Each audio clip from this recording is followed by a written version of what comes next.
ओम जय अम्बे गो कमल समान कलेवर रक्तांबर राजे मैया रक्तांबर राजे रक्त पुष्प गले माला रक्त पुष्प गले माला कंठन पर साजे ओम जय अम्बे गौरी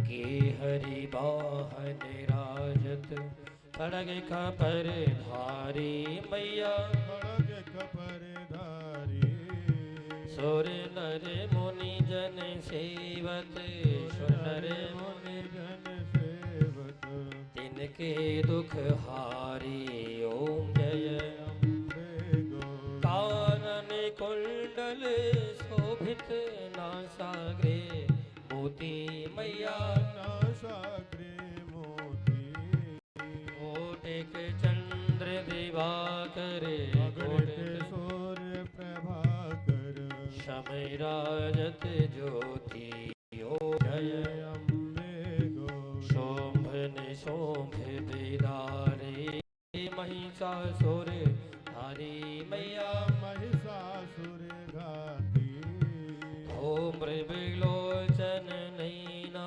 मधुर विलोचन नैना निश दिन मधुमाती ओम जय अम्बे गौरी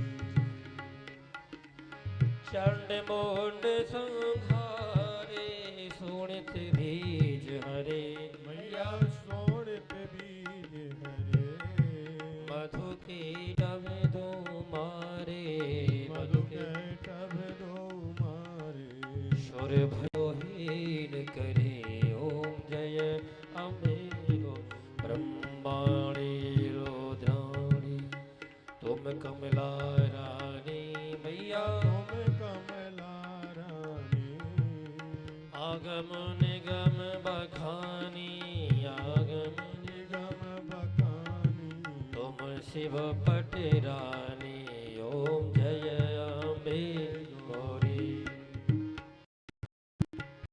बाणी रुद्राणी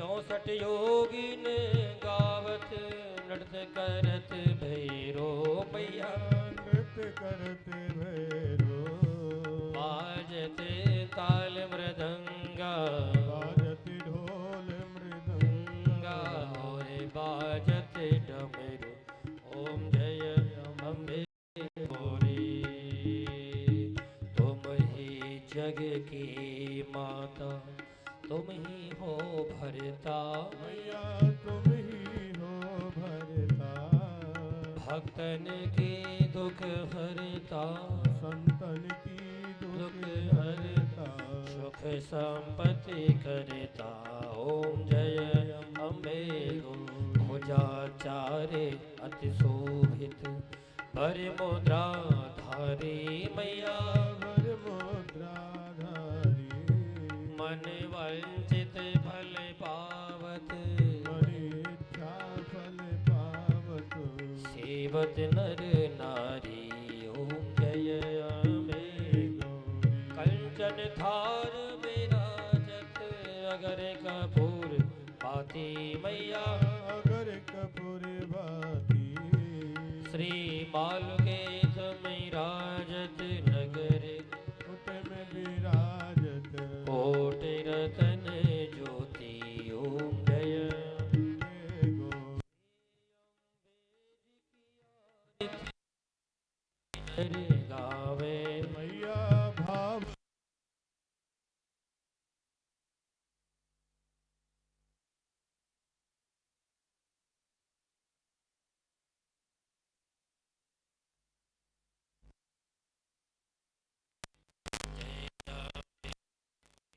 जय श्यामा गौरी तुमको निज दिन ध्यावत मनावत हरे ब्रह्मा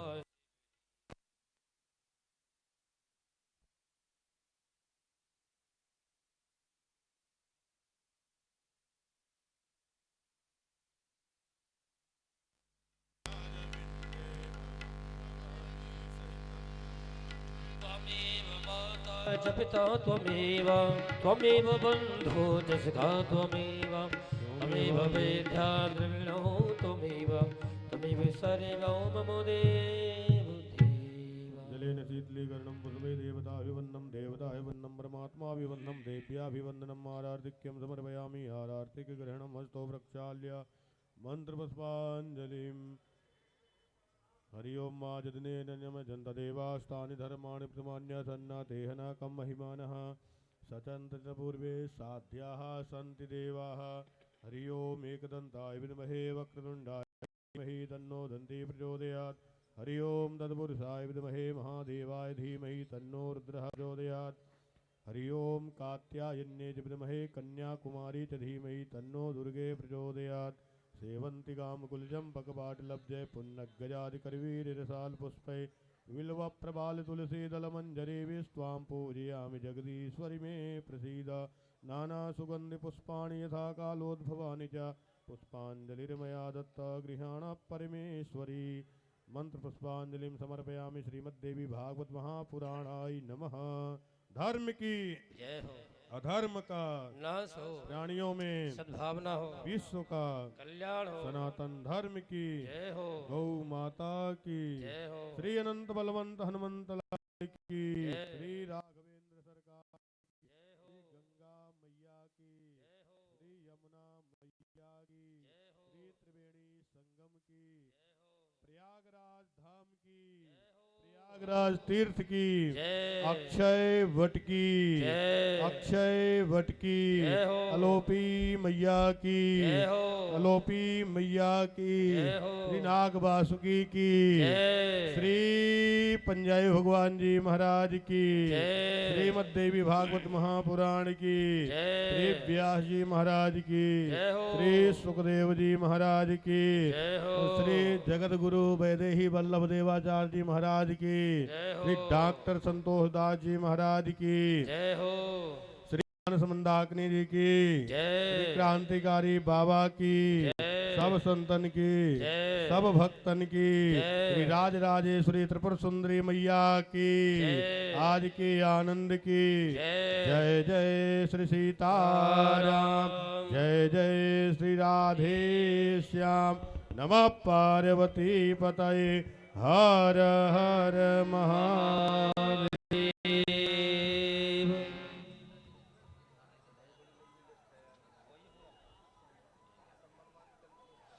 सभी जो पंडाल के बाहर खड़े हुए हैं और जो टेंटों में हमारी माताएं भाई बंधु विश्राम कर रहे हैं, लेटे हैं।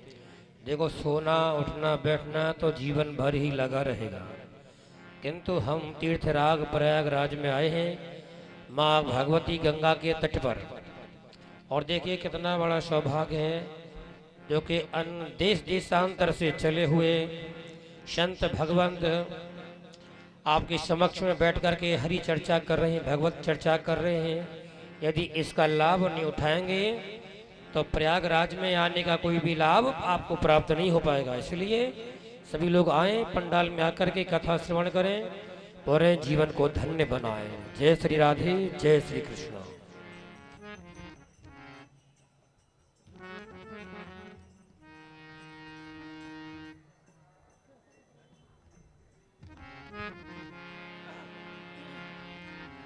श्री कृष्ण गोविंद हरे मुरारे, हे नाथ नारायण वासुदेवा। श्री कृष्ण गोविंद हरे मुरारे, हे नाथ नारायण वासुदेवा। हे नाथ नारायण वासुदेवा, नाथ नारायण वासुदेवा। श्री कृष्ण गोविंद हरे मुरारे, हे नाथ नारायण वासुदेवा। श्री कृष्ण गोविंद हरे मुरारे, हे नाथ नारायण वासुदेवा। पितु माते स्वामी सखा हमारे, पितु माते स्वामी सखा हमारे, हे नाथ नारायण वासुदेव, श्री कृष्ण गोविंद हरे मुरारे, हे नाथ नारायण वासुदेव। जय जय माँ, जय जय माँ, जय जय माँ, जय जय माँ, जय जय माँ, जय जय माँ, जय जय माँ, जय जय माँ। बोली भगवती जगदम्बा मात की जय हो। जय हो।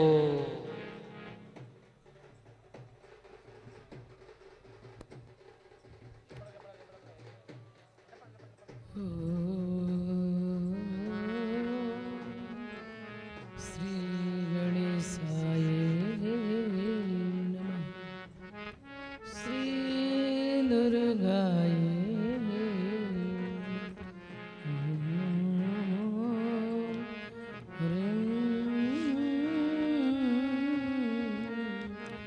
श्री जगदम्बे काय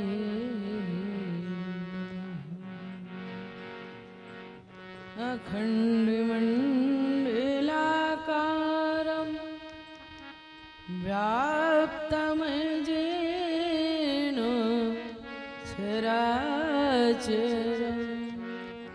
तत्पदं दर्शितं येन तस्मै श्री गुरवे सृष्टया सर्गिरूपा जगद्वन विधौ पालिनी आचरोद्री संहारे जायपि यस्या जगदिदं किलं क्रीडनमिया परा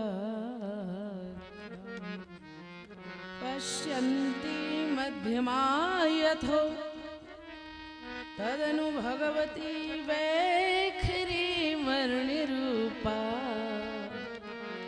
शाश्माद्वाचं प्रसन्ना विधि हरिगिरीशा औराधिता अलङ्कृता नारायणं नमस्कृत्य नरं चैव नरोत्तमं देवीं सरस्वतीं व्यासं ततो जयमुदीरये।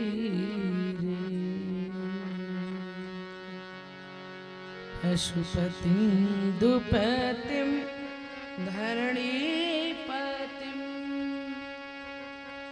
भुजगलोकपतिं च सतीपतिं प्रणतभक्ति जनार्तिहरं परं भजतु रे मनुजा गिरिजापतिं भजतु रे मनुजा गिरिजापतिं भुजगतल्पगतं घनसुन्दरं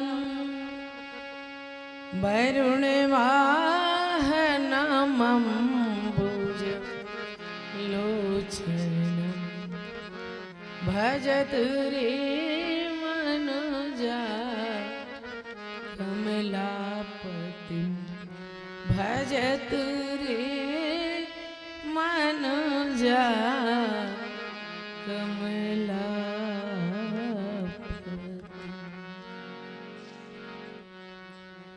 हरि राम राम राम हरि राम राम हरे राम राम राम हरे राम राम राम हरे राम राम राम हरे राम राम राम सीता राम राम राम, हरे राम राम राम, सीता राम राम राम, राधे श्याम श्याम श्याम, राधे श्याम श्याम श्याम, राधे श्याम श्याम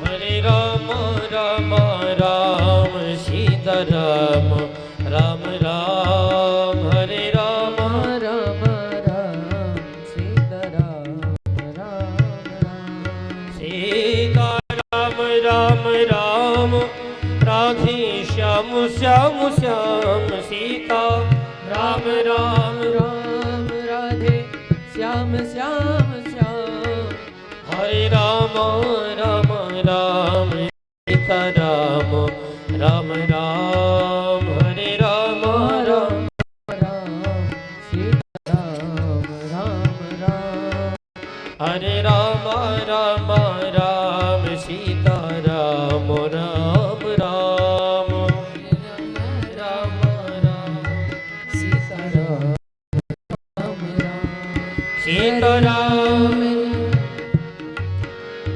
राम राम राम, सीता राम राम राम, सीता राम राम राम, राधे श्याम श्याम श्याम, राधे श्याम श्याम श्याम, राधे श्याम श्याम श्याम, राधे श्याम श्याम श्याम, सीता राम राम राम, सीता राम राम राम, हरे राम राम राम, राम राम, हरे राम राम राम, सीता राम राम राम, राधे श्याम श्याम, राधे श्याम श्याम श्याम, राधे श्याम श्याम श्याम, राधे श्याम श्याम श्याम। बोली जय श्री राधे, जय जय श्री सीताराम, बोली सांचे दरबार की जय। परम आराध्या हमारी पराम्बा भगवती, जो सदैव जिनके कृपा हम सब भक्तों के ऊपर बनी रहती है, ऐसी माँ अम्बा भगवती के कृपा से इस महाकुंभ में संगम के तट पे प्रयागराज में श्रीमद् देवी भागवत पुराण की कथा कराने का सुअवसर प्राप्त हो रहा है। सभी लोग जो कथा सुनने के लिए बैठते हैं, रामचरितमानस में गोस्वामी तुलसीदास जी महाराज ने लिखा है और कहा भी है कि जो अच्छा श्रोता होता है और जिसका मन निष्कपट भाव से जाकर के पंडाल में बैठ करके कथा सुनता है, बड़ा भागी होता है। और दूसरी बात कि वो धन्यवाद का पात्र होता है, क्योंकि मांबा भगवती जब भगवान शिव से परम रम्य गिरिवर कैलाशु, सदा जहां शिव उमा निवासु, जब कैलाश पर्वत पे, क्योंकि जब पूर्व जन्म में सती के शरीर में, सती के रूप में जब हमारी जगदम्बा थी और भगवान शिव के संग में जब हमारी भगवती सती जी कथा भी सुनने के लिए गई, बड़े प्रेम से, जो कि गोस्वामी जी लिखते हैं, रची महेश निज मानस रखा, पाई सुसमय शिवासन। हर चीज का अवसर होता है, हर चीज का समय होता है। भगवान शिव के मन में बहुत दिनों से ये बात थी कि मैं कथा सुनूंगा, लेकिन किसकी कथा?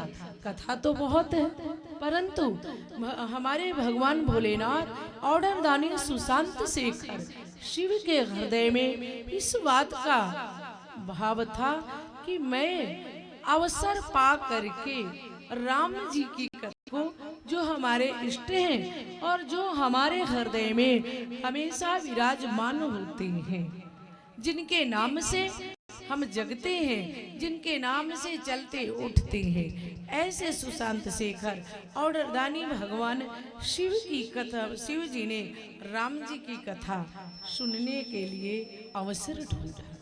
अवसर पा करके तब मैं पूरे मानस में जो हम आप कथा को सुनते कहते हैं, उसी कथा को भगवान शिव ने संकल्प लिया कि जब अवसर आ जाएगा, तो गोस्वामी जी से पूछा गया कि बाबा तो वो अवसर कब आएगा? सतयुग में आएगा कि त्रेता में आएगा कि कलयुग में आएगा कि द्वापर में आएगा?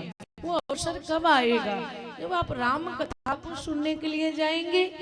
तो भगवान शिव ने कहा वो अवसर तो तभी आएगा जब धरातल पे राम जी प्रकट हो जाएंगे, हमारे परमात्मा ब्रह्म का अवतार हो जाएगा, तभी वो अवसर आ सकता है। और वो दिन आ गया, वो अवसर आ गया कि त्रेता युग आया, और त्रेता युग में भगवान श्री राम भय प्रगट कृपाला दीन दयाला हितकारी।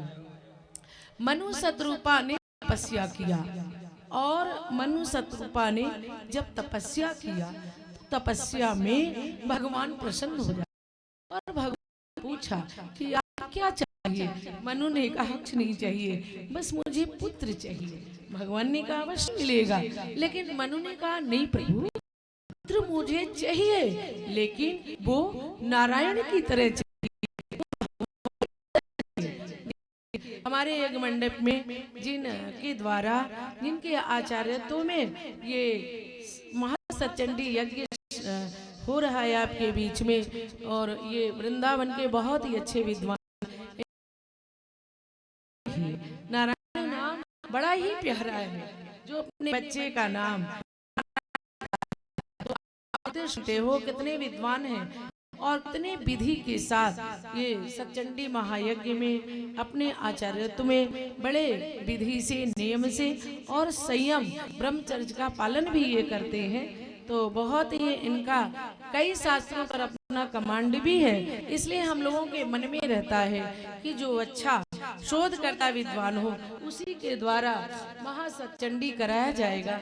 तो प्रायः जब भी सचंडी होता है तो आपको ही हम लोग और हमारे जो महाराज जी हैं इन्हीं बुलाते हैं इस महाकुंभ में, प्रयागराज की धरती पे आपके द्वारा, और भी और हमारे जो यहाँ बैठ कर के मंच पे या वहाँ पाठ करते हैं, यानी यहाँ जितने भी विद्वान संत हैं विश्व के, सब एकाग्रित हुए, आशा लगा हुआ है, और अपने अपने बुद्धि के अनुसार, मति के अनुसार और भाव के अनुसार यहाँ अपनी अपनी वक्तव्य को सभी रखने का प्रयास करते हैं, है ना। आप लोग थोड़ा आगे आ जाओ, क्योंकि पीछे बैठे हो ना, दिखाई नहीं पड़ता कि अब 2 दिन कथा दिन में कर लिया, आज रात में करने लगे हैं। आओ, मेरी तो भगवती की ऐसी कृपा है कि एक टाइम पे कथा ही नहीं है, कभी रात को कभी दिन में, और ये बड़ा अच्छा है, कम से कम पाबंदी तो नहीं है। और जगह कथा करना होता है तो इतने बजे जरूर आ जाना है, इतने बजे। यहाँ तो देखो भगवती की इतनी कृपा है कि जब आओ और बैठो, और सबसे बड़ी कृपा है कि आप लोग मिल जाते हो। यदि आप लोग ना मिलो, हम लोग श्रोता लेकर तो आए नहीं है। जो आप लोग यहाँ हो यही हमारे श्रोता हो, हम बनारस से श्रोता लेकर नहीं आए, वृंदावन से। तो आप सभी लोग बड़े ही बड़भागी हो, जो सौभाग्यशाली हो यहाँ बैठ करके भगवान की कथा को। तो बड़ा ही सुंदर भाव मन में आ गया कि भगवान शिव से पूछा गया कब, बोले कि सतयुग में आप कथा सुनोगे, राम कथा?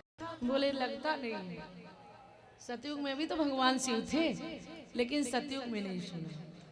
फिर द्वापर में? बोले नहीं। कलयुग में? बोले नहीं। फिर बोले हम तो त्रेता में राम कथा सुनी, और जैसे ही त्रेता युग में हमारे हरि का भगवान का प्राकट्य हुआ, इधर भगवान का वनवास भी हो गया। अब हमारे प्रभु श्री किशोरी जी को लेकर के और अपने भैया लक्ष्मण जी के साथ वनवास काल में चले और वियोग हो गया। पति पत्नी का वियोग हो गया। सीता जी भगवान के साथ नहीं रहे, न हमारे प्रभु सीता जी के साथ। वियोगावस्था में सीता जी को जब रावण अपहरण करके ले गया, हमारे प्रभु श्री राम बड़े दुखी हुए, बड़े दुखी। तो हे खगमृग, हे मधुकर श्रेणी, क्या तुम देखी सीतामृग? क्या रो रहे हैं और पूछ रहे हैं, तुमने हमारी सीते को देखा? मृग ने यहाँ सीता जी का नेत्र मृग के नेत्र के समान सुंदर है, ये नहीं कह रहे ना, ये कह रहे हैं जब हमारे प्रभु वन को जा रहे थे तो सीता जी को मना किया, जंगल तुम्हारे लायक नहीं। लेकिन किशोरी जी ने कहा, प्रभु जंगल हमारे लायक है। ये भगवती कह रही है, ये मैं भगवती की कथा सुना रही हूँ आपको। भगवान कह रहे हैं तुम्हारे लायक जंगल नहीं है, और भगवती कह रही है मेरे लायक जंगल। भगवान ने कहा नहीं सीता। सीता ने कहा, प्रभु जिस जंगल में, जिस वन में आप हो, वो जंगल मेरे लायक क्यों नहीं है? जब वो जंगल वन आपके लायक हो सकता है, वहां आप जा सकते हो, वहां आप सो सकते हो, वहां आप रह सकते हो, तो फिर जब वो जंगल आपके लायक है तो मेरे लायक है। क्योंकि बीच सम कहियत भिन्न न भिन्न, सीता और राम में कोई अंतर नहीं है। और हे प्रभु, आप तो हमारे में भेद कर रहे हो कि आपके लायक वो जंगल है पर मेरे लायक नहीं है। इसी बात में तो पति पत्नी में लड़ाई होती है कि नहीं? जब पति कहीं जाएगा, पत्नी कहेगी मुझे भी ले चलो, तो फिर पति कहेगा अरे तुम कहाँ जाओगी, तुम्हारे लायक नहीं, तो महाभारत सुनो। ठीक इसी तरह से भगवान ने कहा तुम्हारे लायक नहीं है। सीता जी ने कहा ना, आप भेद कर रहे हो, हमारे तुम्हारे में भेद नहीं होना चाहिए, नहीं होना चाहिए। इसलिए प्रभु यदि आपके लायक वो जंगल है तो मेरे लायक भी होगा, ले चलो। फिर भगवान ने कहा ठीक है, चलोगी कैसे? रास्ता बड़ा लंबा है और रास्ते में कुछ कांटे हैं, पाँव में गड़ जाएगा, चलोगी और चलते चलते थक जाओगी। तब जानती हो हमारी सीता मैया क्या बोली? आप तो मिथिला की हो ना, क्या भाव है, क्या मिथिला की धरती। सीता जी ने कहा प्रभु, सीता जी ने संकल्प ले लिया, बोली मांग चलतना होई भारी, अछिनु छिनु चरण सरोज निहार, मोहि मांग चलतना होई हारी, छिन छिन सरोज निहारी मोहि मग चलत मोहि मग चलत न होई हारी मोहि मग चलत होई हारी अछिन छिन चरण सरोज निहारी ओ छिन छिन चरण सरोज निहारी मंगल भानी अमंगल हारी रवो सुंदर से रथ अजर बिहारी मंगल भवन अमंगल हारी रवो सुंदर से रथ अजर बिहारी द्रवो सुंदर से रथ अजर बिहारी। मंगल नाम प्रभु श्री राम के नाम का सुमिरन और पाति व्रत धर्म का संकल्प लेकर के सीता जी ने कहा, प्रभु जो व्यक्ति अपने पाँव को देख देख कर चलता है उसे थकान होता है। अब आप रास्ते में कुंभ में आए हो और रास्ते में चलो, आप बार बार देखो रेत है, बालू है, मिट्टी है, तो जब अपने पाँव को देखोगी तो थक जाओगे। सीता जी ने कहा कि जो व्यक्ति अपने पाँव को देखता है वो थक जाता है। हम आपके पीछे पीछे चलेंगे और तो हम अपने नहीं आपके श्री चरणों नीलांबुज श्यामल कोमलांगम सीता समारोपित वाम भागम पाणौ महासायक चारु चापम नमामि रामम रघुवंशी। हम आपके श्री चरणों का दर्शन करते करते चलेंगे, मुझे कोई थकान नहीं। छिन छिन चरण सज निहारी, हम आपके चरण को, पाँव को निहारते निहारते चलेंगे, हमें कोई थकान नहीं होगा प्रभु। हम तो आपके श्री चरणों के उपासक हैं। इसलिए जब हम लोग मंदिर में जाते हैं तो दर्शन नीचे से करना चाहिए, ऊपर से नहीं करना चाहिए। चरण का दर्शन, भगवती और भगवान ठाकुर के श्री चरणों में ही सब कुछ समाहित है।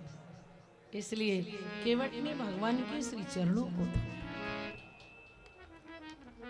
चरण चरण का नीचे से दर्शन करो, ऊपर से मत करो। चरण की कृपा, अहिल्या के ऊपर भगवान की कृपा, ऐसे तो प्रभु मूर्त कृपामयी है। भगवान के जितने में विग्रह सब कृपामयी है। वो कृपा कहीं से कर दे, नेत्र से कर दें, हाथ से कर दें, पांव से, लेकिन नहीं, जब हमारे प्रभु चरण से कृपा करते हैं तो एक पतित को भी पावन बना देते हैं। रघुपति राघव राजा राम, पतित पावन सीता। रघुपति राघव राजा राम, पतित पावन सीताराम। सीताराम सीताराम, भज प्यारे तू सीताराम। सीताराम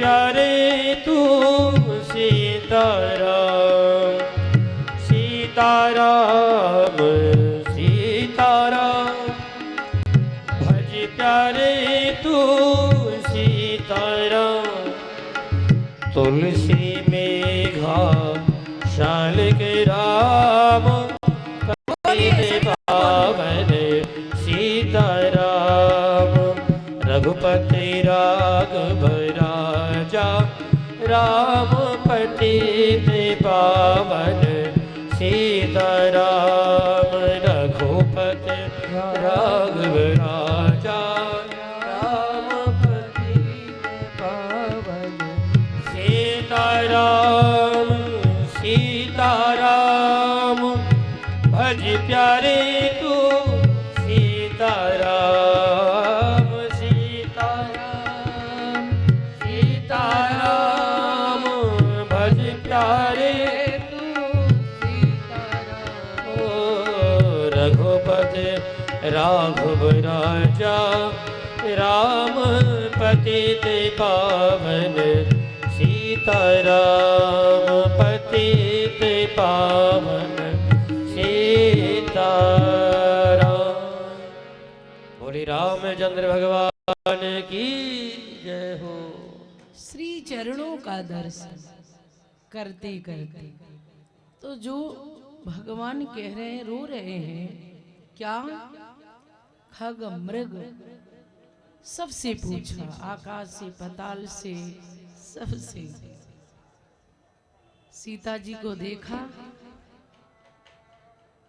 मृग के समान नेत्र सुंदर नहीं। भगवान को याद आ रहा है कि सीता ने संकल्प लिया था कि ये जो नेत्र है ये केवल आपके श्री चरणों का दर्शन, और नेत्र ये जो हमारे आंखें हैं, आंख की पुतलियां, ये केवल आपके श्री चरणों को निहारती हैं। भगवान कह रहे हैं वो सीता का संकल्प,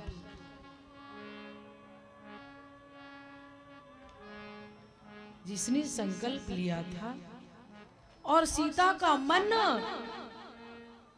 ईश्वर में लगता था, लेकिन उस सीता को खोज रहे हैं कि ईश्वर में मन न लग करके जिस सीता का मन और दृष्टि सोने के मृग में चला गया। ये मन बड़ा चंचल है, ये मन बड़ा चंचल है, कैसे तेरा भजन करूं। अब यहाँ मेला में आए, कुंभ में आए, ये बहुत बड़ा मेला है, तो आप घूम सकते हो। ये जितना बड़ा मेला का बाजार लगा है, घूम पाओगे? तो मत घूमो। यहाँ घूमने की विशेषता नहीं है। यदि आपको यहाँ कल्पवास करना है और गंगा स्नान करना है और संतों की कृपा बरसती रहे और जीवन को सुखमय बनाना है और मोक्ष गति पाना है, तो कहीं कोई जगह मिल गया है, चाहे बढ़िया हो, आपके मन के अनुकूल हो या न हो, वहीं बैठ करके एक जगह मन लगे न लगे माला करो, ठीक है, नहीं भी माला करो तो वहीं बैठ के अपने मन को शांत करो, अपने मन को मनाओ। ये मेला झमेला में कुछ नहीं रखा है, नहीं तो 1 महीना 2 महीना 10 दिन 5 दिन पूरे मेले में घूमते रह जाओगे, पर कुछ मिलने वाला नहीं। फिर तो वही हो गया 84 लाख योनियों में चक्कर काटो, नर्तन पाई विषय मन देही, पलटी सुधा ते 60 विष। 60 माने दुष्ट। एक तो अमृत पान करता है और एक विष पान करता है। सत्संग में बैठ कर के भी स्वभाव का बात है, कथा में बैठ कर के भी, कुंभ में जाकर के भी, तीर्थ में जाकर के भी, संत का दर्शन करके संत के सानिध्य में रहने के बाद भी ये मन इतना पापी है कि ये विष को ही पाना चाहता है और अमृत को निगलना चाहता है। अमृत पान करो, एक जगह रह के भगवान का भजन करो। अगर भजन में नहीं मन लग रहा है, नाम में नहीं मन लग रहा है, कहीं कथा हो रहा है वहीं जाओ बैठ जाओ। और भाई यहाँ व्यास गादी पे बैठने के बाद व्यास कीर्तन तो कराता ही है। अगर एक बार तुम राम बोलते हो 1000 माला का फल होता है। नहीं मन लग रहा है तो चुपचाप बैठो, देखो। पर एक जगह बैठो ना, घर में दिन भर नाचती हो, दिन भर चलती हो कि नहीं, रोटी चौका मकान पति बच्चा सास ससुर पास पड़ोस रिश्ते, चलना ही होता है। यहाँ गंगा स्नान करो, मन को शांत करके एक जगह पड़े रहो बस। और किसी का निंदा चुगली मत करो, किसी का बात मत करो, यहाँ सिर्फ भगवान की बात करो। हमारे प्रभु ने इस बात को कह दिया कि वैदेही का जो मन है ईश्वर में नहीं लगा, दृष्टि ये भी ईश्वर के चरण में लगा होता। यदि मन भगवान में होता तो सोने के मृग में मन कैसे चला जाता। और दृष्टि सोने के मृग में चला गया, देखने का ही तो सब नजरिया होता है। और मन नहीं माना, भगवान से भगवती ने कह दिया सोने का मृग चाहिए। भगवान चले गए, फिर भगवती भी चली गई। कहाँ? जहां मन गया था वहीं तो गई। सोने में मन गया था तो सोने में गई। भाई हम भगवान से जो मांगते हैं, हम भगवान से जो मांगते हैं भगवान हमें वही देता है, वही देता है। तो उनके मन में जो बात था भगवान ने कहा ठीक है, मेरे पास सोने का कमी है, हम तो वनवास काल में चले आए और अयोध्या में सोने का कनक भर जा, जहाँ की नाली भी बहता है तो सोने में बहता जा। पार्वती के लिए भगवान शिव ने कुबेर बनवाए और उनका चेला मांग लिया, बना बनाया है, जा तू भी जा। तो यहाँ सिर्फ मन का खेला है, सिर्फ मन को मना लो भगवान बन जाए, और मन नहीं मनाए। ये मन बड़ा चंचल है, कैसे तेरा भजन करूं, एक बूंद जो मिल जाए तकदीर बदल जाए, तेरे चरणों की राधे, तेरे चरणों की रज धूल जो मिल जाए, राधे तेरे चरणों की।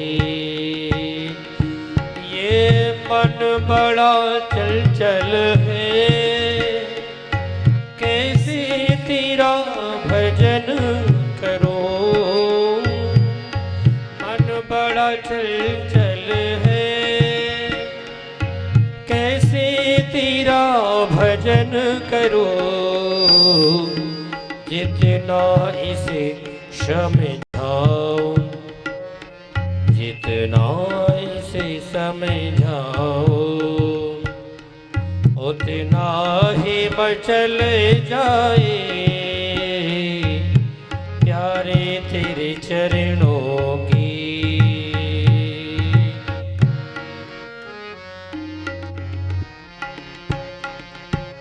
हे हरि नजरों से गिराना ना, चाहे लाख सजा देना, नजरों से गिराना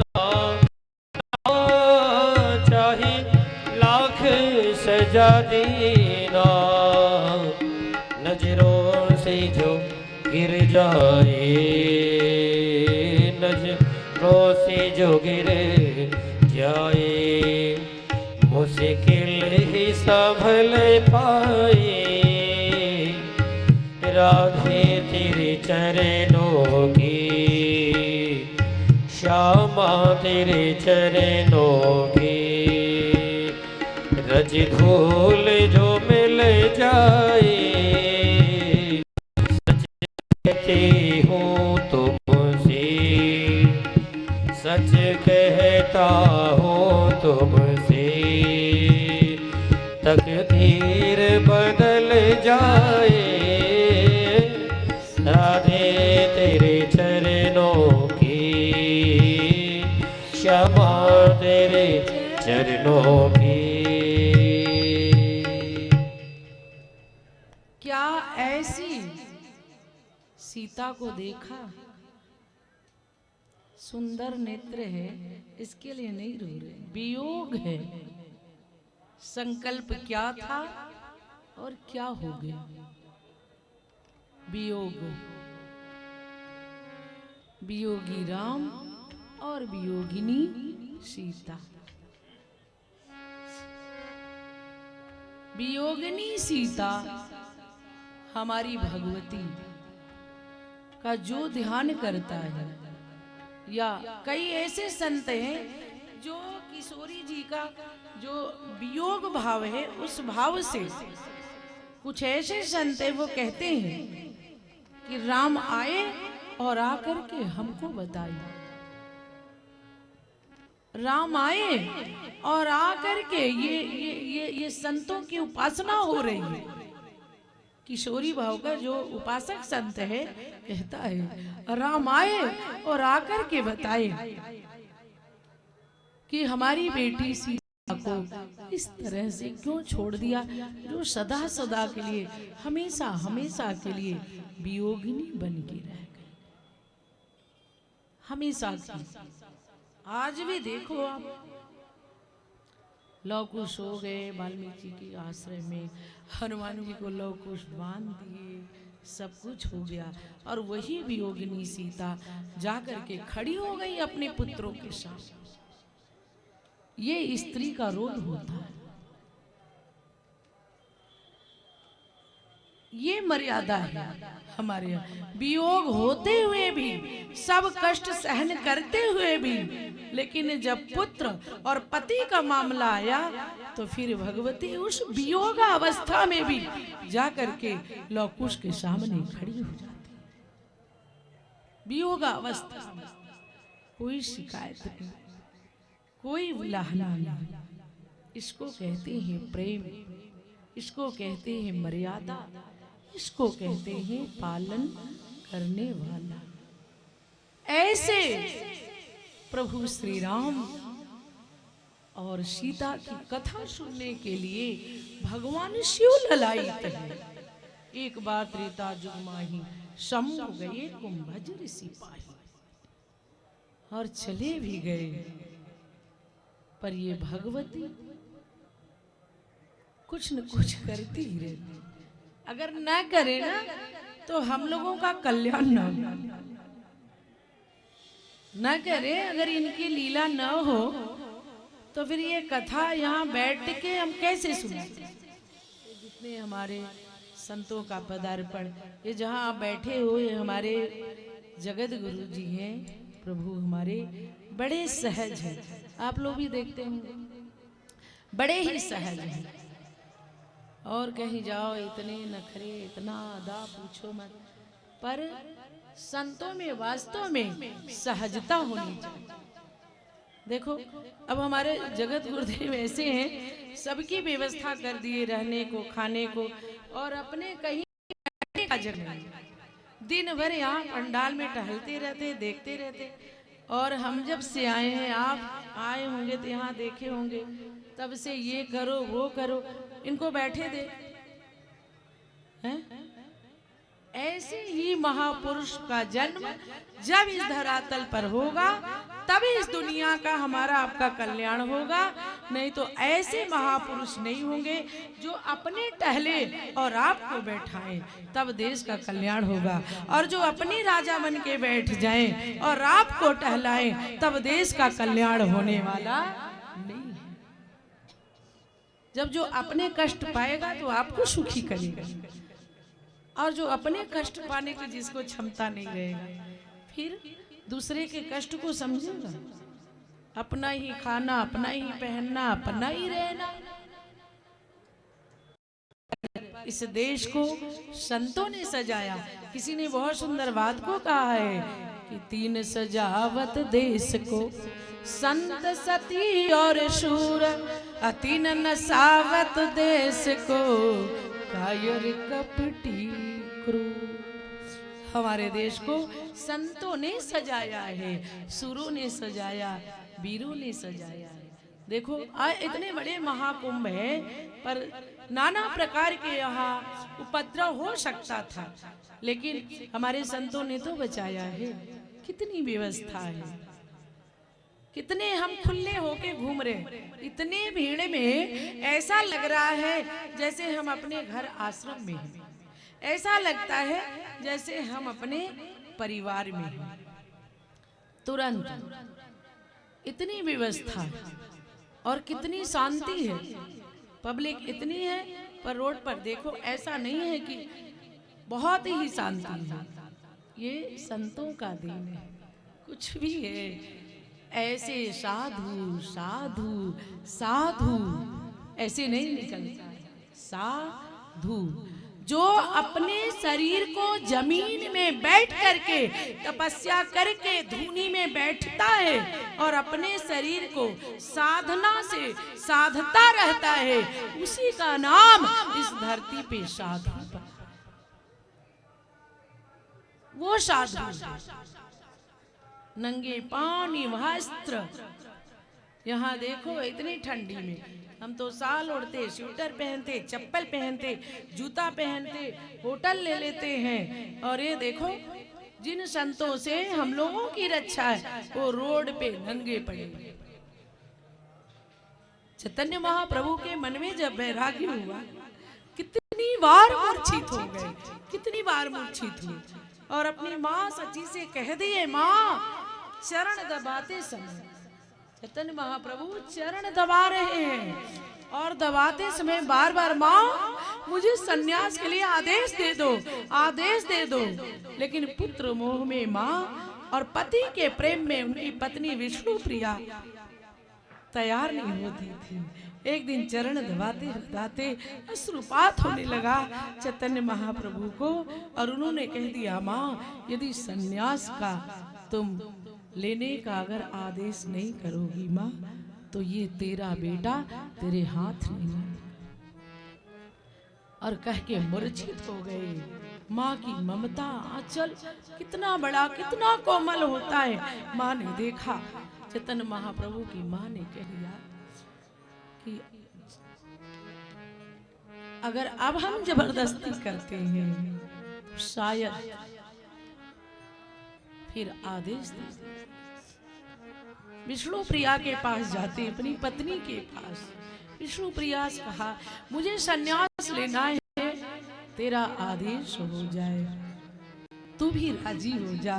विष्णु प्रिया ने माँ का आण लेते हुए, सास का आण लेते हुए, जब तक सास रहती है बहू को सांस लेने का फुर्सत होता है। जब तक सांस रहती है तो बहू को सांस लेने का फुर्सत होता।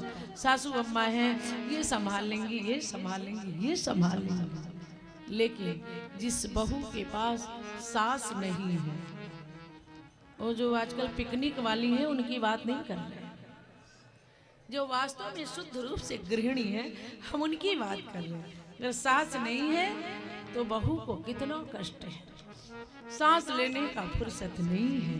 विष्णु प्रिया ने सांस का आड़ लिया, उन्होंने कह दिया, अरे माता जी से आदेश ले लो। अगर माँ, क्योंकि उनके मन में भाव था, माँ का हृदय तो कभी नहीं कहेगा कि मेरा बेटा सन्यासी हो जाए, साधु हो जाए। पर नहीं, विष्णु प्रिया ने कहा माँ का आदेश ले लो, मुझे कोई बात नहीं है, हाड़ ले लिया। और जब चैतन्य प्रभु ने कहा माँ का आदेश हो गया तो मेरी अर्धांगिनी हो, तो उस समय विष्णु प्रिया मूर्छित होकर गिर पड़ी। और फिर उठ करके कठोर हृदय को करके उन्होंने कह दिया, इतनी विराट हृदय वाली माँ जब आपको आदेश दे दिया तो फिर मैं कौन होती। और फिर तो चैतन्य महाप्रभु दोनों हाथ को उठाया और पूरे दुनिया में भ्रमण। तो जब ये कोई संत त्याग करता है तब यहाँ हम बैठ करके आनंद से अनेक विचार किया। कहीं भी जाओ ना, ये मेला मत देखो, चाट पकौड़ी चाय खाना इस क्या होगा। थोड़ा सोचो क्या हो रहा है, क्या होने वाला है, विचार करो। ये धरती बड़ी मर्यादा की है। भगवान शिव गए, कथा को सुने, भगवती ने नहीं सुना, मां ने नहीं सुना, मन चंचल हो गया। कथा को सुनी, राम कथा मुनि बरज बखानी, सुनी महेश परम सुख मा।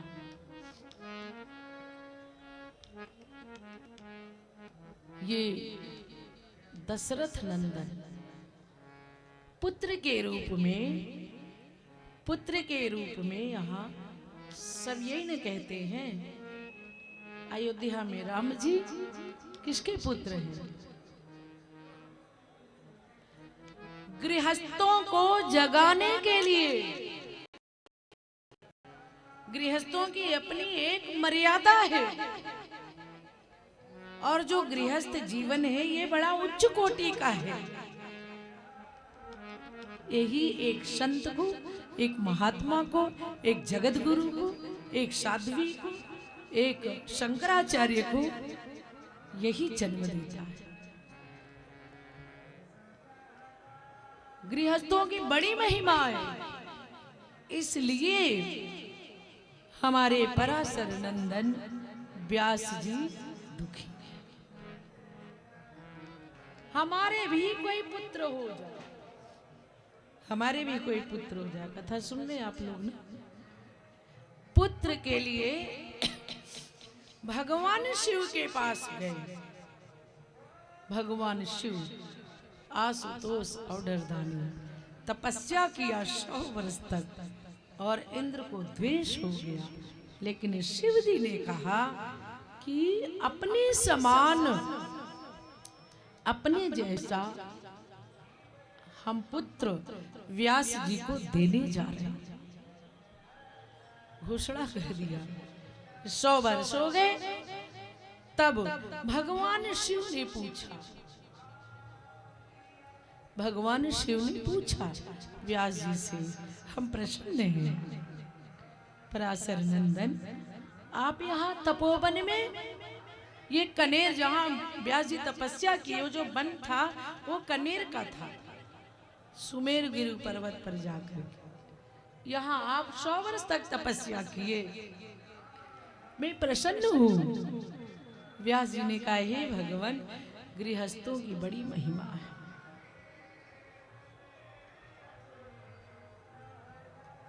तो आप ऐसी कृपा कर दीजिए कि मुझे पुत्र हो जाए।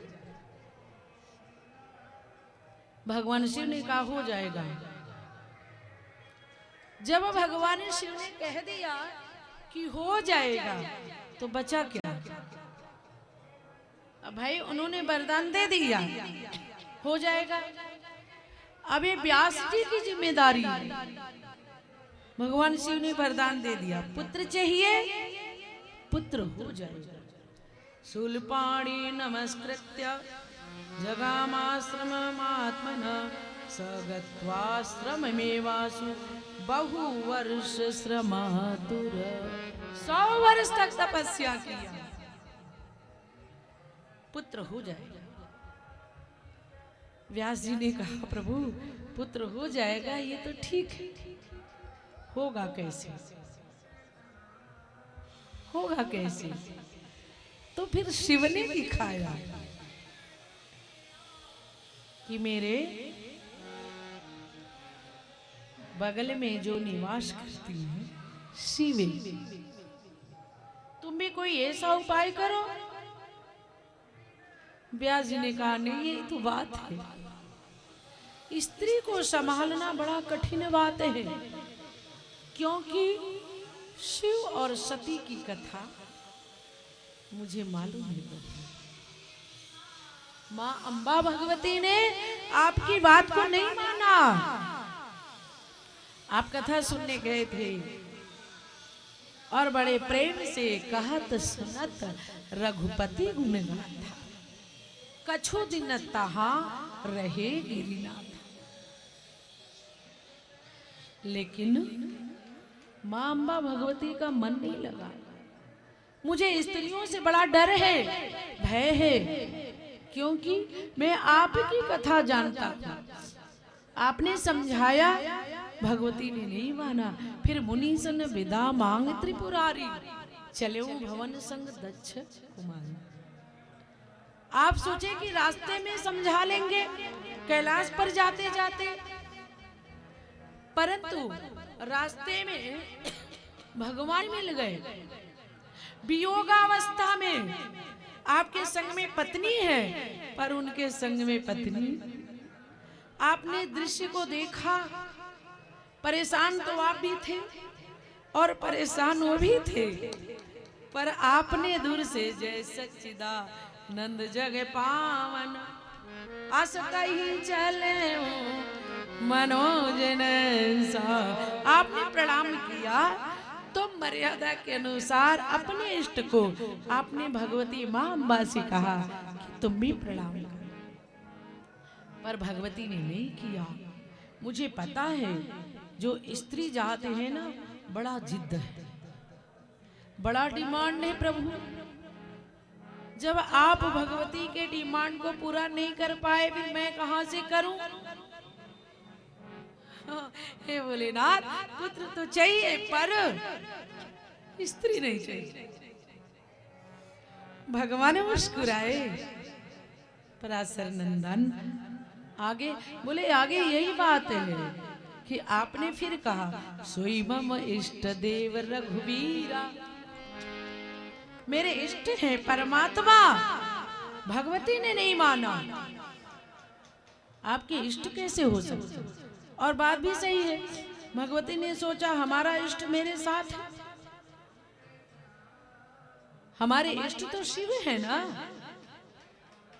आपने समझाया, प्रणाम करो, ये मेरे इष्ट है ना। शंकर जगत बंदे जगदीशा, सुर नर मुनि सब नावतिसी। सारी दुनिया जो मेरा इष्ट है, इनके सिर में सर झुकाते और वंदना करते। ये एक साधारण राजकुमार को प्रणाम। प्रभु आप ऐसे माया जाल में मत डालो, मुझे पता है आपकी कहानी। मुझे पुत्र चाहिए, स्त्री नहीं। और व्यास जी फिर स्त्री से बड़ा डर है, फिर आप स्वतंत्र कर दिया। यहां तक नौबत आ गई कि आपने कह दिया कोई बात नहीं है, अब मैं भजन करूंगा। शिव शंकर जप तेरो माया, मेरी मैया जप तेरो माया, महामाया जप तेरो माया, विद्या जप तेरो महामाया जप तेरी माया। शिवे शिवे ओम शिवे शिवे, ओम शिवे शिवे ओम शिवे शिवे, ओम शिवे शिवे ओम शिवे, ओम शिवे शिवे ओम शिवे शिवे, ओम शिवे शिवे। महामाया जप तेरो माया,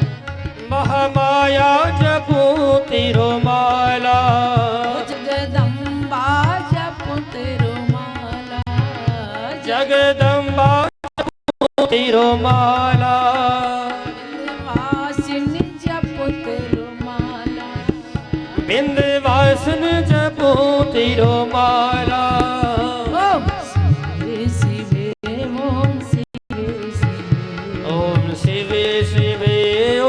शिवे शिवे ओम प्रेम से बोले सभी ओम शिवे शिवे ओम शिवे शिवे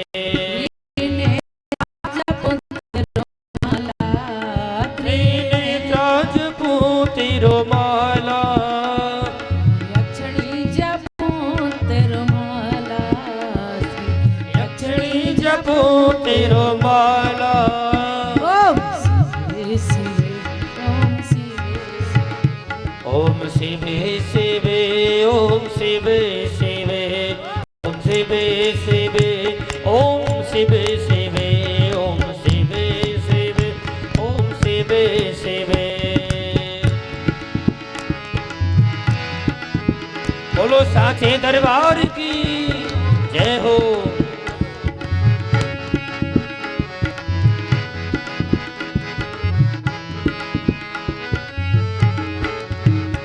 ओम शिवे शिवे ओम शिवे शिवे ओम शिवे शिवे ओम शिवे शिवे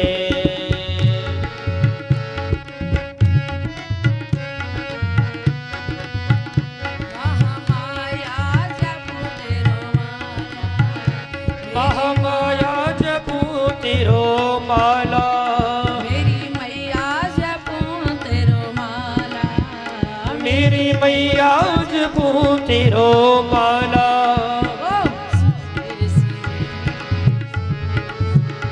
ओम शिवे शिवे ओम शिवे शिवे ओम ओम शिवे शिवे ओम शिवे शिवे ओम शिवे शिवे ओम शिवे शिवे प्रेम से बोलिए भगवती महारानी की जय हो। माँ अम्बा जगदम्बिका की जय। व्यास भगवान कहते हैं स्त्री के बिना पुत्र चाहिए। भगवान शिव ने कहा ठीक है, बिना स्त्री का पुत्र चाहिए तो ये काम करो। बोले क्या? बोले अब 100 वर्ष तक तपस्या हो गया, माला जाप भी हो गया, अब जाओ अपने आश्रम और आश्रम में जाग करके अरणी मंथन करो। अरणी मंथन क्योंकि जो मथानी दंड होता है उसे अरणी मंथन से अग्नि भगवान प्रकट हो जाते। अग्नि भगवान का जन्म धात्री अरणी होती है, क्योंकि कहीं भी यज्ञ होता है तो अरणी मंथन से ही अग्नि भगवान प्रकट हो जाते। बोलिए अग्नि भगवान की जय हो। फिर व्यास जी आश्रम आए और 100 वर्ष तक तपस्या करके शिथिल हो गए।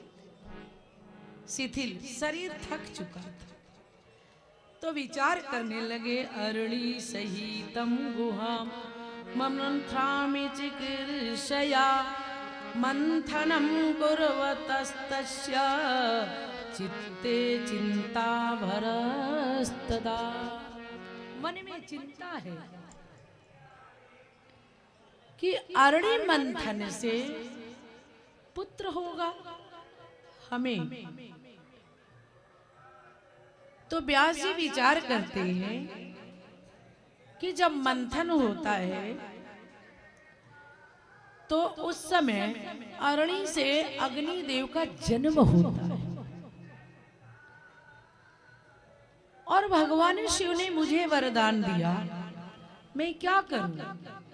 तो अरणी मंथन व्यास जी स्वयं करने लगते हैं और जब करने लगते हैं तो उसी समय आकाश मार्ग से एक घृताची नाम की अप्सरा को व्यास जी ने देख लिया। और जब व्यास जी ने देख लिया तो फिर विचार करने लगते हैं कि मैं एक स्त्री को अंगीकार, क्योंकि मैं सन्यासी हूँ, साधु, मैं आश्रम में अगर किसी स्त्री को रखता हूँ तो मेरी बदनामी हो, और मैं साधु तपस्वी हूँ, ये तो स्त्री बड़ा जंजाल है। लेकिन अब वो सोच रहे हैं जो ये अप्सरा है इसको बार बार मैं देख रहा हूं और मेरा मन इसको देखकर आकर्षित हो रहा है, पर लोक संसार में ये निंदनीय है। और दूसरी बात, ये अप्सरा है, ये मेरे बस की बात नहीं है। उसी समय अरणी मंथन के द्वारा व्यास जी के देखते देखते सुखदेव भगवान प्रकट हुए।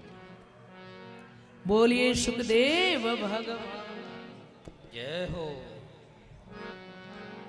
और एक छोटा सा सुंदर बिल्कुल विष्णु स्वरूप ब्रह्म के समान पुत्र जब जन्म ले लेता है अरणी मंथन से, तो जब व्यास जी आकाश मंडल में देखते हैं तो जो घृताची नाम की अप्सरा है वो डर के मारे भाग जाती है। क्यों भाग जाती? इसलिए भाग जाती है कि कहीं, क्योंकि ये क्रोध में आकर के मुझे श्राप न दे दे। तो जब भागने लगती है तो सुखदेव नाम कैसे पड़ा? क्योंकि वो जो अप्सरा थी उसने क्या किया, तोती का रूप धारण कर, तोती का रूप धारण करके आकाश में उड़ने लगी। इसलिए सुखदेव भगवान का नाम तोती सूकी के वजह से, सूकी के द्वारा सुखदेव जी का जन्म हुआ श्रीमद् देवी भागवत पुराण में, इसलिए इनका नाम हो गया सुखदेव। बोलिए व्यास जी भगवान की। जब जन्म हो गया तो फिर व्यास जी ने उस पुत्र का नाम सुखदेव रखा। फिर जन्म लेते ही सुखदेव जी को वैराग्य हो गया। अब जैसे आप भागवत में सुने होंगे दंड कमंडल आसन ये सब गिरा, इस तरह से श्रीमद् देवी भागवत पुराण के कथा में भी यही चर्चा आती है। गृहस्थ आश्रम बड़ा जटिल कठिन होता है, बड़ा कठिन। अब पुत्र तो हो गया, व्यास जी इतना प्रसन्न हुए कि पुत्र रत्न की प्राप्ति हो गई। लेकिन अब सुखदेव जी तुरंत बैराग हो गया तो अब वो जाने लगे। तब व्यास भगवान सुखदेव से प्रार्थना, गृहस्थाश्रम संभूतम सुखदम पुत्र कामदम स्वर्गदम च तथा प्रोक्तम ज्ञानिनाम मोक्षादम तथा। गृहस्थ का जो पुरुष है, जो ज्ञानी है, तो जिसको पुत्र होता है उसको अपने आप मोक्ष मिल गया। पुत्र के कारण गृहस्थ आश्रम में जो जीव होता है, तो यदि उसको पुत्र है तो मोक्ष अपने आप मिल जाता है। व्यास जी ने कहा कि इसलिए गृहस्थ आश्रम को ऊंचा माना जाता है। तो जब सुखदेव भगवान का जन्म हुआ और सुखदेव जी को जब वैराग्य हुआ और सुखदेव जी जब जाने लगते हैं तपस्या करने के लिए, तो व्यास भगवान सुखदेव जैसे को पा करके इतना में प्रसन्नता है, तो व्यास जी नाना तरह के उपदेशों से सुखदेव जी को समझाते हैं। व्यास जी ने कहा, बेटा 100 वर्ष तक हमने तपस्या किया, क्या इस कामना से कि मेरा पुत्र जन्म लेते ही इस आश्रम को छोड़ दे, चला जाए? तो पता है आपको, श्रीमद् देवी भागवत पुराण में सुखदेव जी ने उत्तर में क्या कहा? क्या 100 वर्ष तक मैंने तपस्या की कि मेरा पुत्र मेरे आश्रम को छोड़कर चला जाए? तो सुखदेव जी ने कहा, हे पिताजी पराशर नंदन, आप हमें रोक रहे हो, लेकिन आपकी माता जो सत्यवती थी जमुना जी के किनारे, और जब पराशर ऋषि चले गए तो आप वहां रह गए, अपनी माता के पास रह गए। आप भी तो तुरंत आ गए यहाँ तपस्या करने के, मुझे भी जाने दो। जन्म लेते आपके भी मन में आया कि मैं जाऊं कहीं तपस्या करूं, तो सुमेर गुरु पर्वत पर चले गए। तो जन्म लेते जो मेरा पिता काम किया वही तो मैं करने जा रहा हूं, तो मुझे जाने दो। व्यास जी ने कहा कि जो तुम बात कह रहे हो सत्य है, लेकिन तुम्हारे जन्म के लिए जो मेरे पिताजी थे उन्होंने तपस्या नहीं किया, उन्होंने तपस्या नहीं किया, जन्म दे दिया। आप समझते रहिएगा, पढ़े लिखे हो। तपस्या नहीं किया, जन्म। और मैंने तो तपस्या किया, और मैं इसलिए तपस्या किया कि आप मेरे पास रहोगे और आप विवाह करोगे। विवाह करने के बाद आपको भी पुत्र होंगे, पुत्रियां होंगी, और आपकी पत्नी होगी, और मैं इस नेत्र से इस आंख के पुतलियों को अपने भरे पूरे परिवार को देखना चाहता हूं। बेटा ऐसा मत करो, आश्रम छोड़ के मत जाओ, क्योंकि मैंने तपस्या किया और शिव जी से मैंने वरदान मांगा, आपको जाने के लिए नहीं, आप घर बसाओ। तो सुखदेव जी ने कहा, नहीं पिताजी, मुझे घर नहीं बसाना, मुझे आश्रम में नहीं रहना, मुझे आपके पास नहीं रहना है, आप मुझे नरक में मत डालो। व्यास जी सुखदेव जी को समझाते हैं तरह तरह की बात कह के, लेकिन किसी भी तरह से सुखदेव जी व्यास जी का बात नहीं मानते।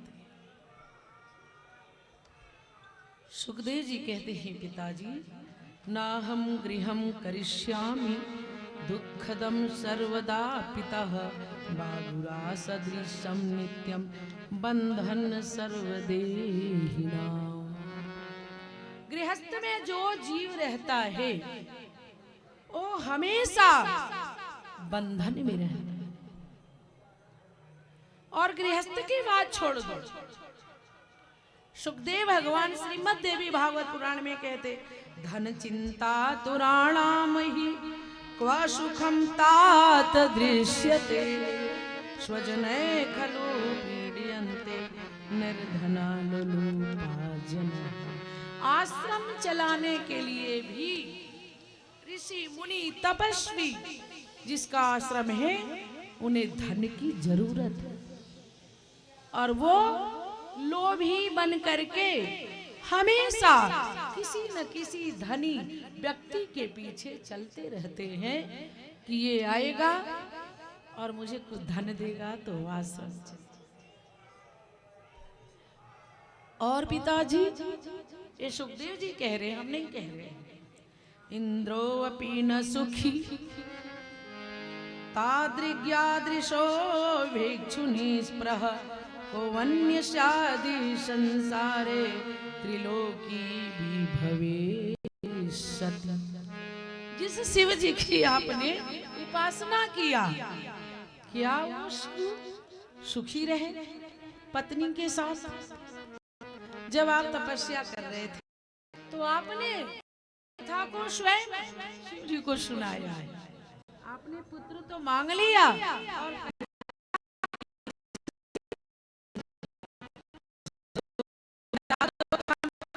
दुखम च मरणे तथा गर्भवासे पुनर्दुखम विष्टामूत्रमये पिता। जन्म लेने में भी दुख है और मरने में भी, और 9 महीने तक जब ये जीव गर्भ में मूत्र विष्ठा में रहता है, कितना कष्ट है पिताजी, मुझे तो दुख हो रहा है। आप 18 पुराण के ज्ञाता हैं और आप ऐसी बात बोल करके मुझे समझा करके यहाँ रखना चाहते। व्यास जी ने कहा, मैं मांग करके ला करके धन इकट्ठा कर दूंगा और तुम्हें कहीं जाने की जरूरत नहीं पड़ेगी। फिर सुखदेव जी कहते हैं कि आप धन मांग करके इकट्ठा करोगे, ये कौन सा जीवन है? ये तो और नरक का जीवन है। हर तरह से कष्ट है पिताजी, इस जंजाल में हमें मत डालो, क्योंकि जो धनी है वो भी सुखी है। इंद्र के जैसा किसी के पास धन है? सुखदेव जी कहते हैं, इंद्र के जैसा किसी के पास धन है? शिव जी के पास जितना ज्ञान है उतना किसी के पास ज्ञान है नहीं है, फिर भी स्त्री से पत्नी से परेशान हुआ। इंद्र के पास जितना धन है किसी के पास नहीं है, फिर भी जब आप तपस्या कर रहे थे तो इंद्र के मन में द्वेष हो गया और शिव जी के पास दौड़ करके गया और कहा कि ये पराशर नंदन व्यास तपस्या क्यों कर रहा है, ये आपसे क्या मांगने वाला है? ये सब पढ़ाई पिताजी हम जानते, मुझे ये पुराण और वेद की कथा मत सुनाओ, मुझे सब पता है। मुझे इस नरक द्वार में विष्ठा में जाने के लिए प्रेरित मत करो। मुझे तो दुख हो रहा है कि आप मेरे पिता कैसे, आप मेरी बात मान जाओ और मुझे सन्यासी हो जाने दो। अब मुझे इस आश्रम में नहीं, क्योंकि नाना प्रकार का कष्ट इस संसार में है और मेरे ख्याल से जो मूर्ख होगा वो इस उपदेश में आएगा, लेकिन मैं वो मूर्ख नहीं हूँ पिताजी। मुझे तो सन्यास लेना है और मुझे मत रोको, क्योंकि जो ब्राह्मण है, जो पंडित है, उसका क्या काम है मैं बताऊं आपको? व्यास जी चुप। अब बताओ व्यास जी का ज्ञान कहाँ है? पुत्र बोल रहा है। सुखदेव जी ने कहा, पिताजी इतना ज्ञान, महाभारत गीता पुराण, पंडित इतना ज्ञानी होता है, इतना ज्ञानी होता है, फिर भी दूसरे के अधीन होता है। इतना विद्वता रहते हुए भी दूसरे के अधीन है। श्लोक सुना के, चौपाई सुना के, प्रसन्न करके और साफ शब्दों में सुखदेव जी ने कहा कि जो पंडित है वो धनी व्यक्ति का चापलूसी करता है, उसकी प्रशंसा करता है कि प्रशंसा करने से मुझे धन मिलेगा और हम आश्रम में लगाएंगे। वही पंडित बनाना चाहते हो श्रीमद् देवी भागवत पुराण में कि वही पंडित बनाना चाहते हो हमें, कि मैं दूसरे का अपनी विद्वता को दूसरे के सामने सुना करके धनी व्यक्ति को आकर्षित करूं, फिर मैं उससे धन लूं और धन लेकर के आश्रम बनाऊं। तो मुझे ऐसा ज्ञानी नहीं बनना है, मुझे ऐसा पंडित नहीं बनना है। पंडित तो हमेशा दूसरे के अधीन, और जो व्यक्ति दूसरे के हमेशा अधीन है उसके इतना बड़ा दरिद्र इस दुनिया में कोई माना नहीं गया है। साधु संत पंडित हमेशा दूसरे के अधीन रहते हैं, दो रोटी कोई देगा। और जो सन्यासी है उसको तो केवल एक पेट से मतलब, कहीं से फल आ जाए, कहीं से कंदमूल आ जाए, और वो साधु सन्यासी खा लिया, खा करके अपना पेट भर लिया। उसे तो ये चिंता नहीं है पिताजी, तो मुझे जाने दो ना, मैं किसी जंगल में जाऊं और जा करके बैठ के तपस्या करूं, मुझे कुछ नहीं चाहिए, बस इस नरक द्वार में मुझे नहीं जाना है। 9 महीने तक इस नरक द्वार में जा करके मुझे नहीं रहना है, मुझे तो मोक्ष चाहिए। इस संसार में बड़ा ही दुख है, और आप कह रहे हो विवाह करने को। व्यास जी ने कहा तुम ब्याह करो, क्योंकि मैं पुत्र की कामना गौरैया को मैंने देखा, क्योंकि जब बुढ़ापा आ जाता है तो बुढ़ापे में जो पुत्र होता है वही अपने माँ बाप का सेवा करता है, पितृदान करता है, गया जाता है, श्राद्ध करता है, ये जो सारे क्रिया है ये पुत्र करता है, और पुत्र के द्वारा मोक्ष मिलता है।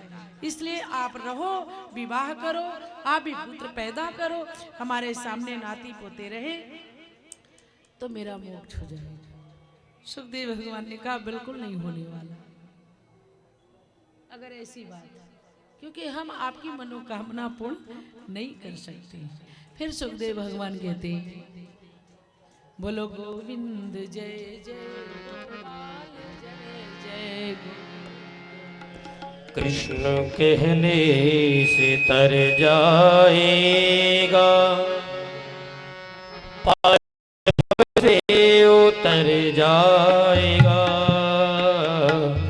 कृष्ण कहने से तर जाएगा, पार भव से उतर जाएगा। बड़ी मुश्किल से नर तन मिला, क्या पता तो किधर जाएगा। बड़ी मुश्किल से नर तन मिला, क्या पता तो किधर जाएगा। पता तो किधर जाएगा, बात कहने से तर जाएगा।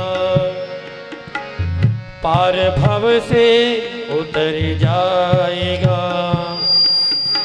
उसके आगे तो झोली फैला, दाता झोली को भर जाएगा। उसके आगे तो झोली फैला, झोली को भर जाएगा। दाता झोली को भर जाएगा।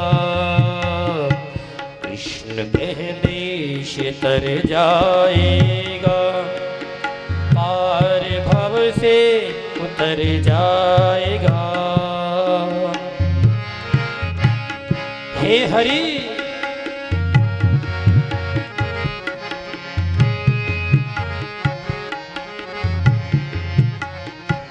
सब कहेंगे कहानी तेरी, कामों ऐसा जो कर जाएगा। सब कहेंगे कहानी तेरी, काम ऐसा जो कर जाएगा, काम ऐसा जो कर जाएगा, कृष्ण कहने से तर जाएगा,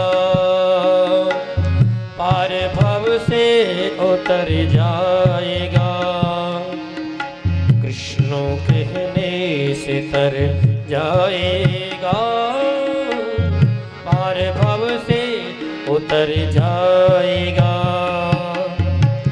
पार भव से उतर जाएगा, पार भव से उतर जाएगा। बोले साचे दरबार की जय, श्री वृंदावन बिहारी लाल की, त्रिवेणी धाम की जय। बार बार व्यास जी सुखदेव को प्रेरणा करते हैं, तुम विवाह करो। सुखदेव जी अंतिम बात को कहते हैं व्यास जी से कि पिताजी,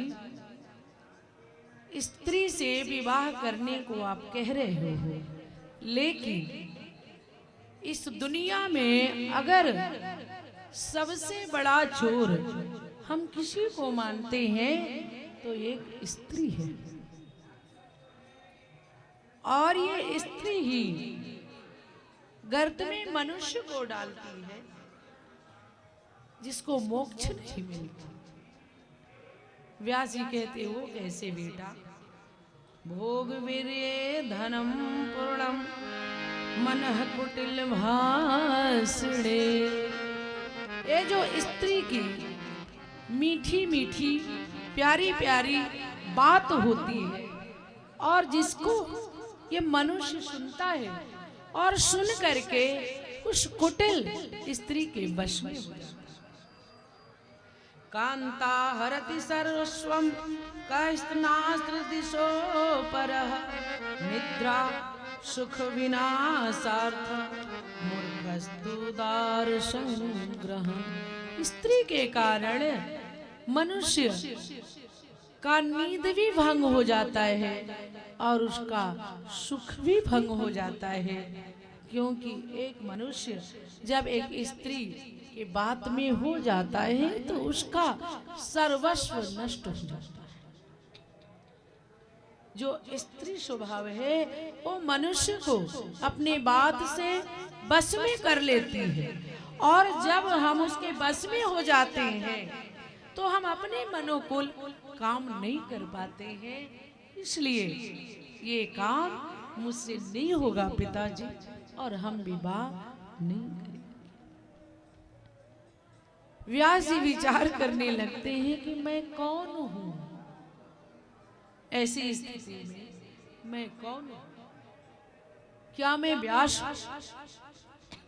क्या मैं 18 पुराण का ज्ञाता हूं? क्या मैं पराशर नंदन हूं? क्या मैं सत्यवती पुत्र हूं? मैं कौन हूं? मेरी बात को कोई इतना कामना से मैंने तपस्या किया और मेरा पुत्र बात नहीं मानता, तो जो मेरा ज्ञान है वो किस दिन के लिए है? जब मेरे ज्ञान को मेरा बेटा ही नहीं मानता, मेरा पुत्र ही नहीं मान रहा है, ये ज्ञान किस लिए है? फिर ये ज्ञान मैं किसको दूंगा? व्यास जी दुखी होने लगे, थर थर सुखदेव जी के सामने कांपने लगते हैं और नेत्रों से आंसू गिरने लगते, काले पड़ जाते हैं। सुखदेव जी को मनाने में होंठ कपने लगते हैं, पर किसी भी तरह से सुखदेव जी व्यास भगवान का बात नहीं मानते। धैर्य धारण करके सुखदेव जी ने कहा, पिताजी मुझे लज्जा हो, ये आपके करते से मुझे लज्जा हो रही है, आप मुझे आदेश करें और मैं जाऊं।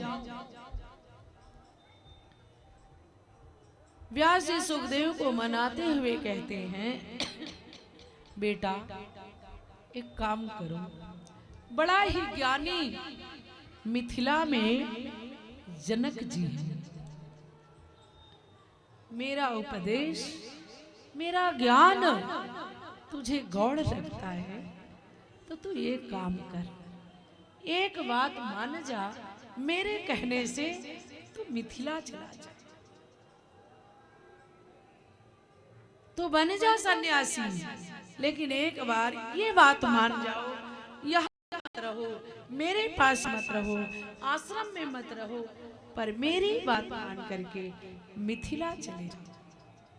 और मिथिला में बड़े ही ज्ञानी जनक जी हैं, और जनक जी के पास जाकर के तुम अपने ज्ञान के द्वारा उनसे शास्त्रार्थ कर लो, उनसे समझ लो कि तुझे सन्यासी बनना है कि नहीं बनना, तुम्हें विवाह करना चाहिए कि नहीं करना चाहिए।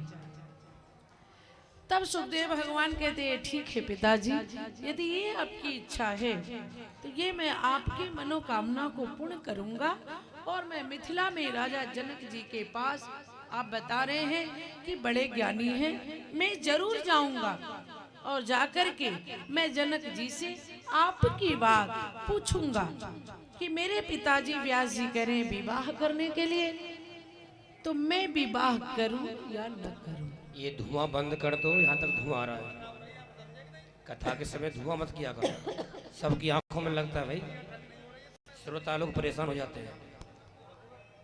मुझे सन्यास लेना है कि नहीं लेना है, मैं मिथिला में जाऊंगा और जनक जी से प्रश्न करूंगा, और फिर जैसा उचित होगा पिताजी आपको खबर लग जाएगी। आप भेज रहे हो तो मैं इतना पालन करूंगा, मैं जनक जी के पास जाऊंगा। उसी समय सुखदेव जी जाते जाते उनको 1 वर्ष लगा, और वो मिथिला में गए, और जब मिथिला में गए तो मिथिला नगरी को देखा, इतना सुंदर।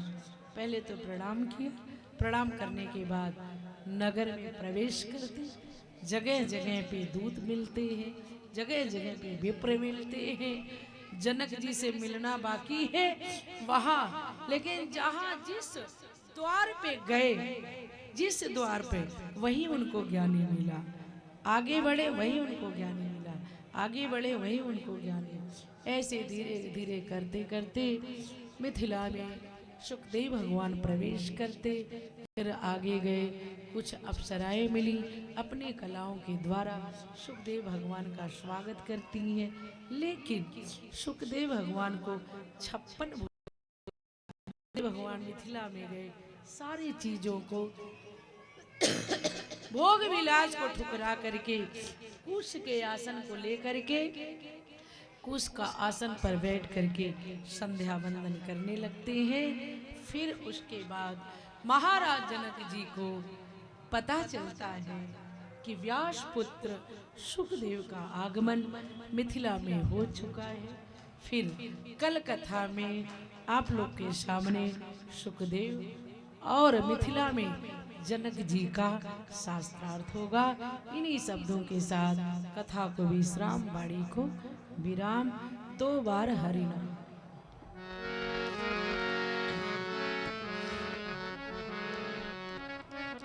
वे लोग हो मेरी खुशियों का रहा ना ठिकाना, बोली माता रानी की जय हो।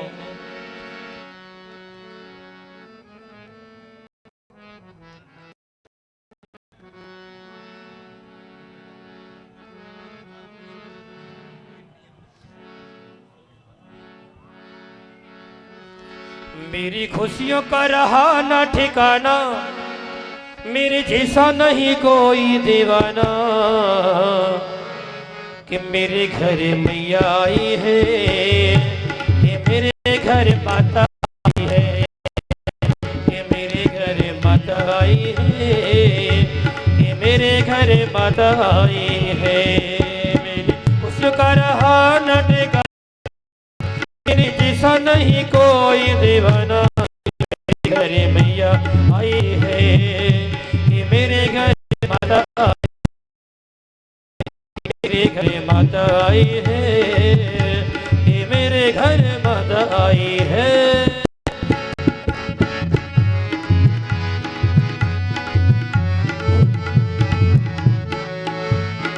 भाग मेरे जागे देखो दया हुई बात की, दया हुई बात की, दया हुई बात की। भाग मेरे जागे देखो दया हुई बात की, दया हुई बात की, दया हुई बात की। आज मैंने पूजी धन्य धाम की, पूरे धन्य धाम की, पूरे धन्य धाम की। मैं तो झूम झूम, मैं तो झूम झूम, मैं तो झूम झूम गाऊं ये तराना, मेरे जैसा नहीं कोई दीवाना। कि मेरे घर माता आई है, ये मेरे घर माता आई है, ये मेरे घर माता आई है। प्रेम से ताली सेवा करो सभी। मेरी खुशियों का रहा न ठिकाना, मेरे जैसा नहीं कोई दीवाना। कि मेरे घर माता आई है, कि मेरे घर माता आई है, कि मेरे घर माता आई है, कि मेरे घर माता आई है। बोलो साचे दरबार की जय हो।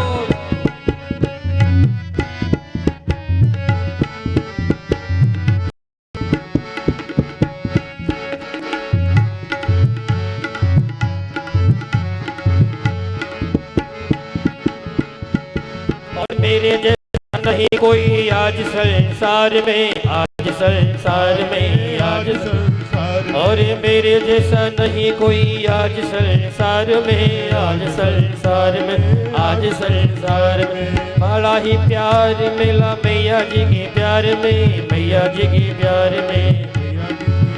ओ बड़ा ही आनंद मिला मैया जी के प्यार में, मैया जी के प्यार में, जी की प्यार। मैं तो झूम झूम गाऊं ये तराना, मैं तो झूम झूम गाऊं ये तराना, मेरे जैसा नहीं कोई दीवाना। कि मेरे घर माता आई है, कि मेरे घर माता आई है, कि मेरे घर माता आई है, कि मेरे घर माता आई है।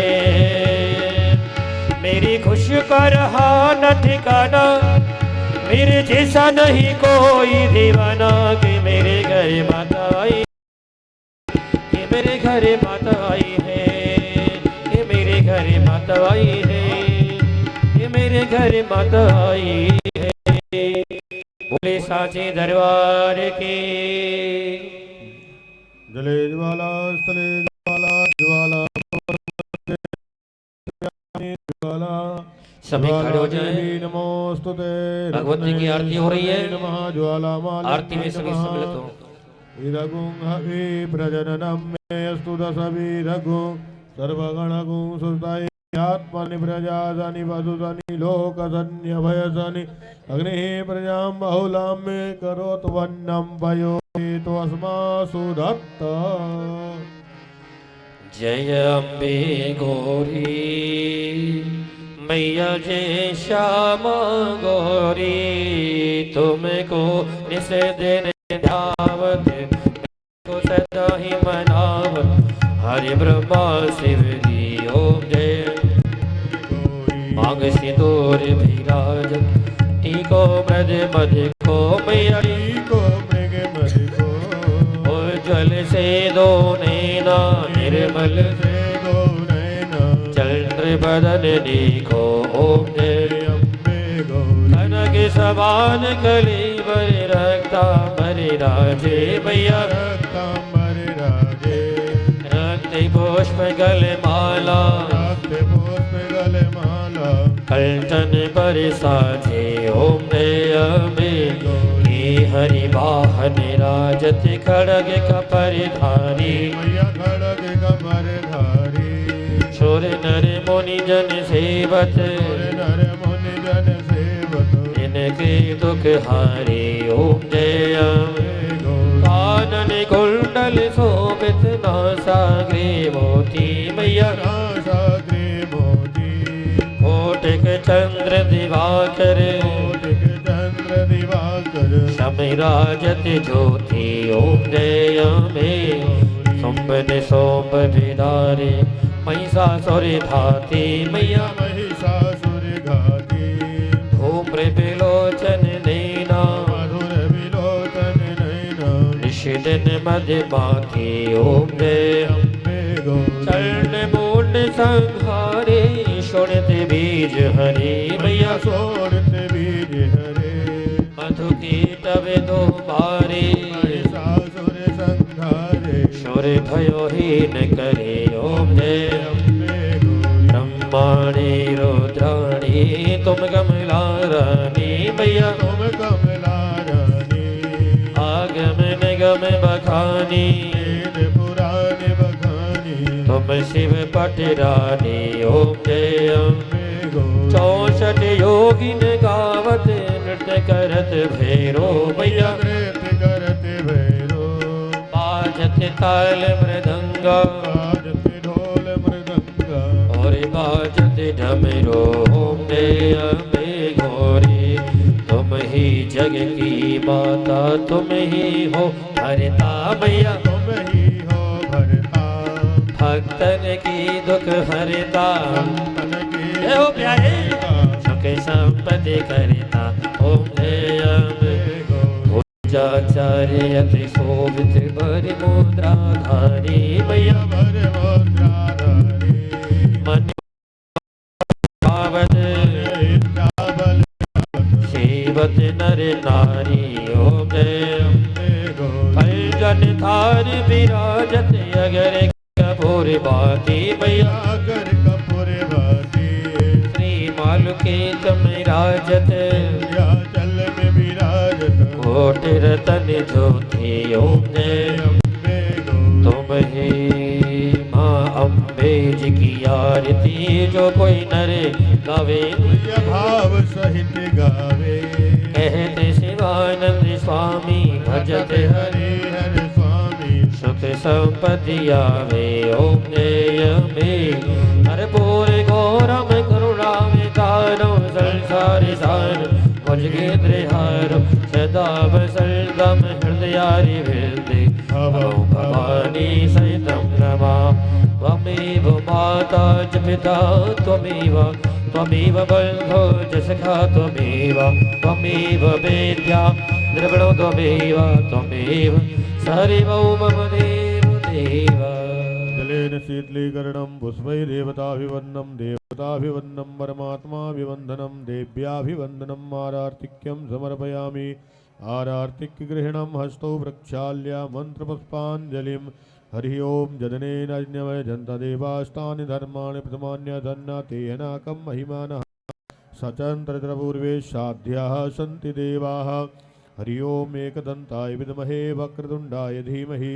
तन्नो दन्ते प्रचोदयात् हरि ओं तत्पुरुषाय विद्महे महादेवाय धीमहि तन्नो रुद्रः प्रचोदयात् हरि ओं कात्यायन्यै च विद्महे कन्याकुमारी च धीमहि तन्नो दुर्गे प्रचोदयात् सेवन्ति कामकुलचम्पकपाटलब्धे पुन्नगजादिकरवीरसालपुष्पै बिल्वप्रबालतुलसीदलमञ्जरे विस्त्वां पूजयामि जगदीश्वरि मे प्रसीद नानासुगन्धिपुष्पाणि यथा कालोद्भवानि च पुष्पाञ्जलिर्मया दत्ता गृहाण परमेश्वरी मन्त्रपुष्पाञ्जलिं समर्पयामि श्रीमद्देवी भागवत महापुराणाय नमः। धर्म की अधर्म का नाश हो प्राणियों में सद्भावना हो विश्व का कल्याण हो सनातन धर्म की जय हो गौ माता की जय हो अनंत बलवंत हनुमंत लाल की जय हो श्री राघवेंद्र सरकार की जय गंगा मैया की जय यमुना मैया की जय त्रिवेणी संगम की जय वेणी माधव भगवान की जय अक्षय की जय तीर्थराज प्रयाग की जय श्रीमद देवी भागवत की जय श्री परम्बा जगदम्बा त्रिपुर सुंदरी अम्बा की जय श्री सुखदेव जी महाराज की जय हो श्री व्यास जी महाराज की जय हो श्री पंजाबी भगवान जी महाराज की जय हो श्री जगत गुरु वैदेही की जय हो श्री डॉक्टर संतोष दास जी महाराज की जय हो श्री मानस मंदाकिनी की जय श्री क्रांतिकारी बाबा की सब संतन की जय। सब भक्तन की श्री विंध्यवासिनी मैया की जय। आज के आनंद की जय। सुखदेव जन्मोत्सव की जय हो जय जय श्री सीताराम जय जय श्री राधे श्याम नमः पार्वती पतये हर हर महादेव शंभु।